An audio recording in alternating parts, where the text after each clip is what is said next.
I'm going to be doing a series of little videos just showing you how to do different techniques using your stamps but on fabric, and we will be incorporating some of these distress spray stains and also some of the distress oxide sprays. So to begin with, I'm just going to start off today by showing you some basic things and talk about the kind of fabrics that you can probably use. I'm not saying it's all that you can do. First of all, you're wanting to look for a cotton rich fabric. These you'll normally find, you can see by the threads when they've been cut or along the selvage edges. You've got very, very good clear threads here, as opposed to something like a polyester, which tends to fluff up a little bit.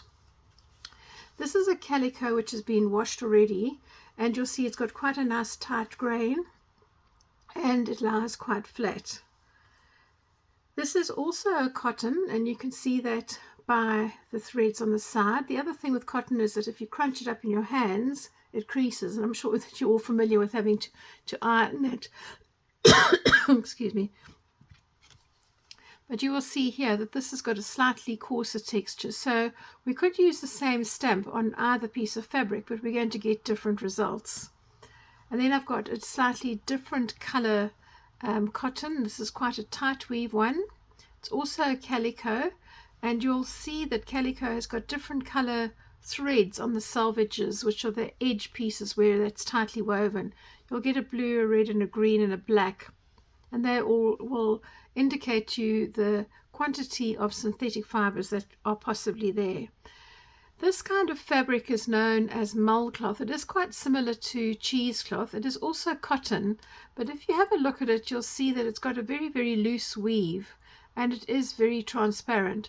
You will be able to stamp on it, but because of its texture and because of the loose weave, it's unlikely that you're going to get a very crisp print.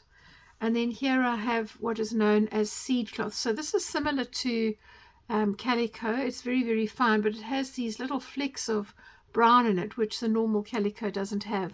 And again, this is cotton. Now, if you were making something that's going to be washed a lot, for instance, if you were stamping on fabric to use it as a cushion cover or perhaps a bag that would need to be washed, then you must pre-wash this fabric before we start, so you get rid of any of the starch or the size which is on there. That's what they coat the fabrics with before they put it on the roll, so that it looks nice for presentation. So you want to do that first, but also it will mean that if you're going to make up a garment or you're going to make up a cushion or a bag, that you're not going to have shrinkage, because cotton does shrink when it gets washed. So that's the preparation of the fabric. The second thing that we're going to need is to have a selection of stamps, and today I'm going to be using some stamps that are quite big, but they have quite a lot of detail in it. So we're going to build up a collage on the fabric backgrounds just using these bigger, bolder stamps that have different things. I've got some sets that have got various flowers, and they've got some numbers, and they've got text and a few bits of lines and things. And then I will be doing a second one where I've got these lovely mushrooms. I have a couple of loose mushrooms as well, and I have a bit of text here as well. And the ink that we're going to be using today is going to be the archival ink, because it's permanent and it's waterproof.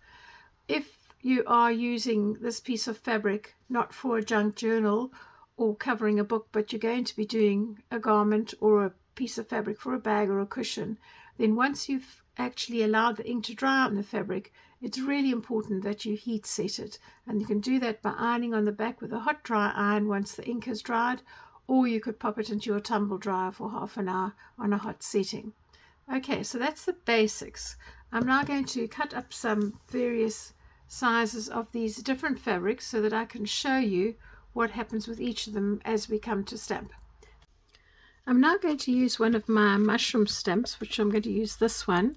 It's in a block, and I'm going to stamp with the same stamp on two different textured fabrics. So this is a looser cotton weave, and I'm going to do one on there, and this is that mull cloth, which is almost like cheesecloth. So I just want to show you what happens when we work with them on these different textures, just so that you've got some idea to make an informed decision. So again, we want to make sure that we're inking up so that your stamp is really black, looks really juicy. Here we go. And I'm first going to stamp on this. So if you have any little threads, make sure that they are not on the face or the surface of your fabric where you're going to stamp, because that will act as a resist and you won't get any ink coming in contact with the fabric underneath. So press down nicely all over.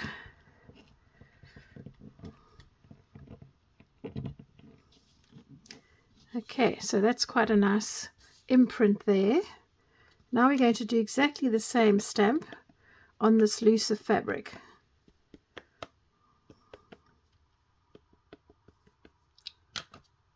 You might find that you would like to use a bit of masking tape just to hold this in place while you're working, or you would just like to use your fingers just to stretch it out, because this is a slightly crinkly kind of fabric, for want of a better description.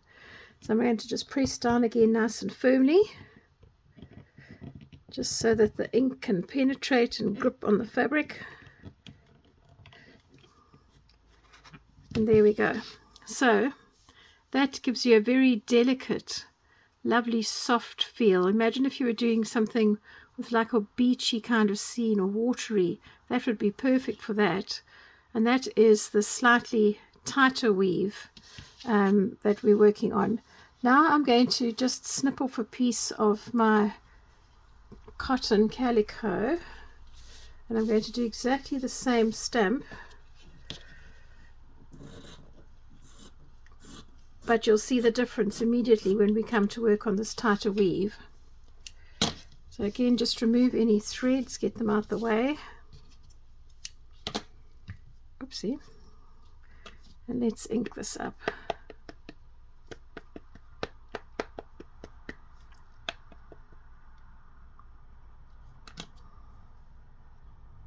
So this one I'm going to stamp in the middle of the fabric, because I could use this as a focal point of a journal cover, or I might cover a piece of card with this just to make a journaling card. I could make a pocket or and a slightly large tag. Any of those would actually work well. So now look at the three of them together, and you'll see that although you can see the images on all of them, I'm just running out of hands here, you get a very, very different kind of impression using the same stamp, the same inks, but just different textured fabric. So it all works, it's just depending on the look that you want. Right, so I'm going to put the mushrooms aside, and I'm going to do one last one where I'm not going to talk at all, and then I'll put everything together for you to have a look. If you haven't liked this content, please just give me a thumbs up and subscribe to my channel. Next week I'm going to be playing around using stamps but on patterned fabric, showing you how you can actually treat the fabric so that you can stamp on them and making some things up with that. So I hope you'll join me for that.